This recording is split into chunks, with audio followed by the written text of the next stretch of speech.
Hello everyone.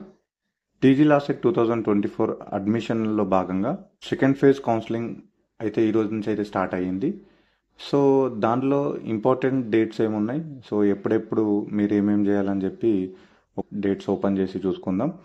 ఇక్కడ చూసుకుంటే second and final phase of web counselling అని చెప్పించాడు. క్లియర్గా చూడండి, సెకండ్ అండ్ ఫైనల్ ఫేజ్ అంటే ఇదే సెకండ్ అండ్ ఇదే ఫైనల్, ఇంకా థర్డ్ ఫేజ్ అంటూ ఏముండదు.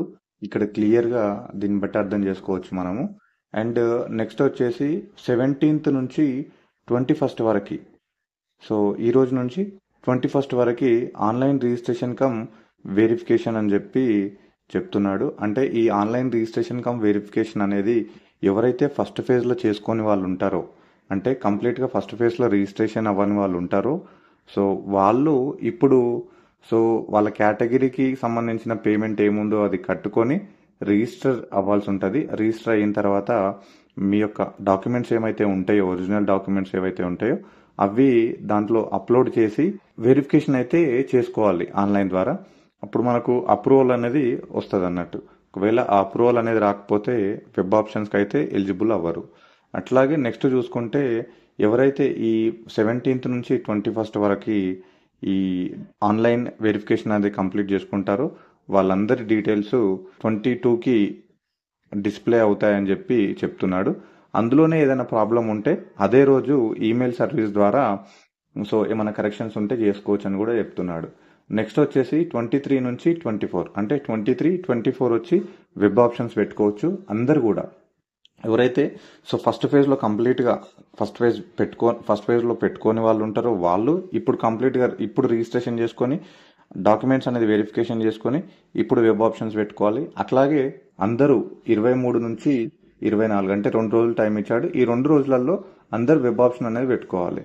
సో ఈ పెట్టుకున్న వెబ్ ఆప్షన్స్ ఏవైతే చేంజ్ చేసుకోవాలి, సో మేము పొరపాటుగా ఇది పెట్టుకున్నాము దీని ప్లేస్లో ఇది పెట్టుకోవాలని చెప్పి అనుకున్న వాళ్ళు, చేంజ్ చేసుకోవాలని అనుకున్న వాళ్ళు edit of web options phase 2 అని చెప్పి ఉంటుంది. అంటే 25వ తారీఖు నాడు ఒక్కరోజు మీకు 25th ఒక్కరోజు ఎడిట్ చేసుకోవడానికి మీకు అవకాశం అనేది ఇచ్చారన్నట్టు.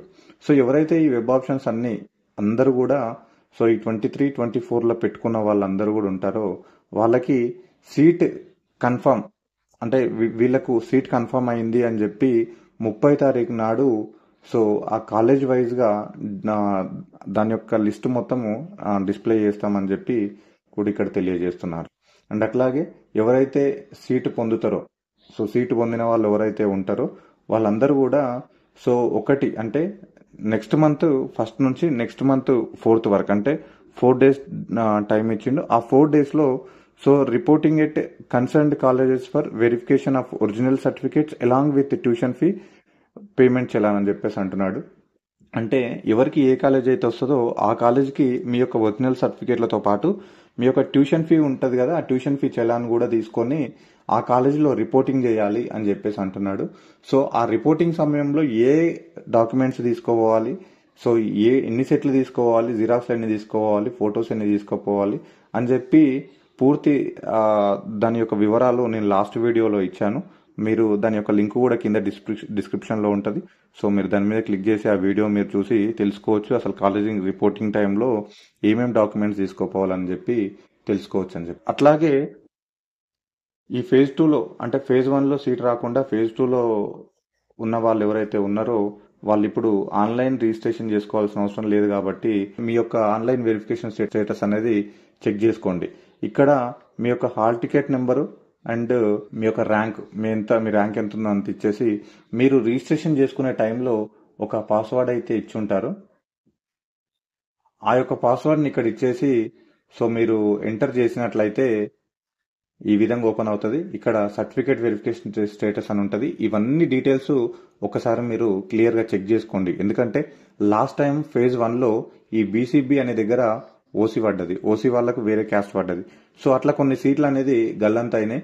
సో ఆ మిస్టేక్ ఇప్పుడు జరగకుండా ఒకసారి మీ యొక్క స్టేటస్ ఏదైతే ఉందో, సర్టిఫికేట్ వెరిఫికేషన్ స్టేటస్ ఏదైతే ఉందో అదొకసారి మీరు క్లియర్గా చెక్ చేసుకోండి. సో దానివల్ల మీకు చాలా ఉపయోగం ఉంటుంది, లేకపోతే ప్రాబ్లం అయింది. అంతేకాదు లా విద్య తెలుగు మీకు సపోర్ట్గా ఉండాలంటే, మీకు ఎల్లప్పుడూ అందుబాటులో ఉండాలంటే మీరు ఇమ్మీడియట్గా సో ఈ జాయిన్ అనే బటన్ మీద ప్రెస్ చేసి మీరు లా విద్య తెలుగు ఛానల్లో మెంబర్గా చేరండి. మీకు లా విద్య తెలుగు ఎల్లప్పుడూ సపోర్ట్గా ఉంటుంది. So thank you very much.